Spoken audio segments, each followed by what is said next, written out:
I'm going to take a step back from the set of questions that you guys sent around and just start with the bigger question that was posed in the readings, which was really, in many ways, about the relationship between social movements and social entrepreneurship and the role of markets and their impact, the current focus on market analysis and nonprofits, and whether there is an impact and what that might be.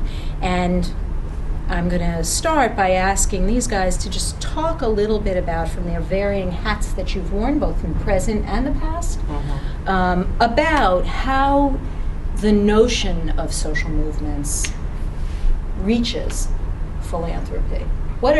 I would like to set it up by asking, but sort of helping folks think about what a social movement looks like in its corporal state, that is, to ask philanthropy or not for something. To sort of set the context for what kinds of groups we're talking about, what they do, and where they come from. I'm going to let you start. Do you have more experience? Oh, God, please. So, all right, I'll just delve in. All right, so I think social movements are pretty dynamic in the sense that they really come from, they're not created by the philanthropic industry, and I don't think they're created by markets necessarily. I believe social movements really come from historical, social, political, economic conditions, right, that individuals face. And these barriers, these what I'll call structural barriers, are what people are trying to push against, right? And I think movements tend to inspire institutions that really try to be engineers in that movement, right? So they begin to kind of coalesce, I would say, the kind of the promise or the muscle of the aspirations of what people want as kind of public change, right? So be it that they work in and I think the conversation we're going to talk about today is primarily in a C3 status, right?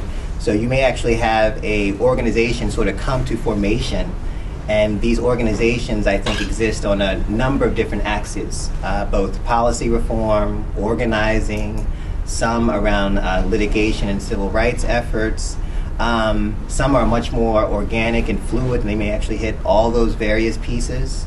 I would say over the last few years, what I've had a chance to witness is people really trying to reinvent a lot of social justice movements because they've identified particular gaps, right? So in the traditional, let's say, post-civil rights pantheon, right, where there's like, we're going to go after civil rights and we're going to kind of create either, I don't know, a civil suit of some sort, people still saw that there was strong disparities. So concretely, there are more people of color incarcerated today than ever before, even though we have stronger civil rights statutes than ever before. So there's still a dichotomy. You know, yes, you've actually achieved certain litigation pursuits or outcomes, but something else has happened in the American dynamic, right? There's still some kind of condition that is oftentimes unspoken or people haven't really focused on.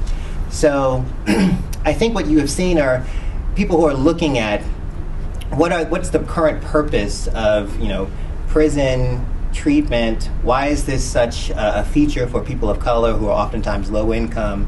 What's the systemic analysis behind that? And I think that's really kind of given birth to a lot of criminal justice, juvenile justice.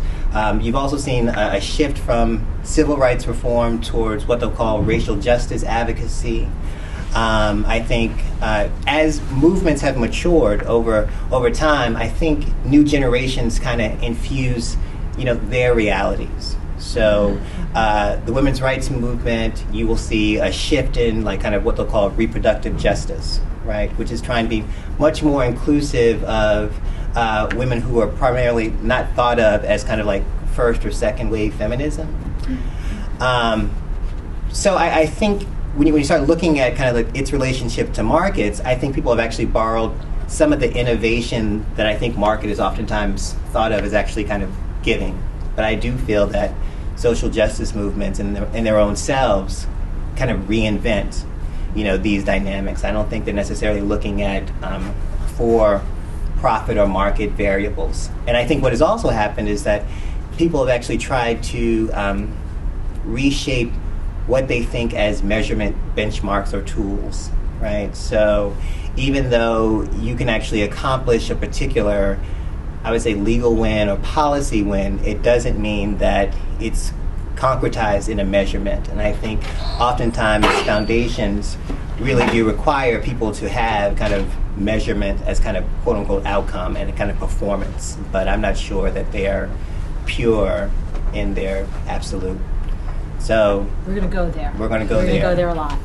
So I'll just add a little additional context, which is just to say, maybe as a point of contrast, if you think that advocacy organizations are one approach that happens in the nonprofit sector, one type of NGO, class of NGO that philanthropy can support, just to suggest what some of the others are for contrast. Obviously, if an example of an advocacy organization is the One Campaign, Bono's data, One Campaign. Service delivery is another model, right? And an example is Red Cross or New York University, or a whole long list of service delivery NGOs. There are think tanks, Bureau Institute for Justice, Brookings Institute, right, who are doing work that might support the policy change that the advocates are working towards, but it provides them with a fact base, right?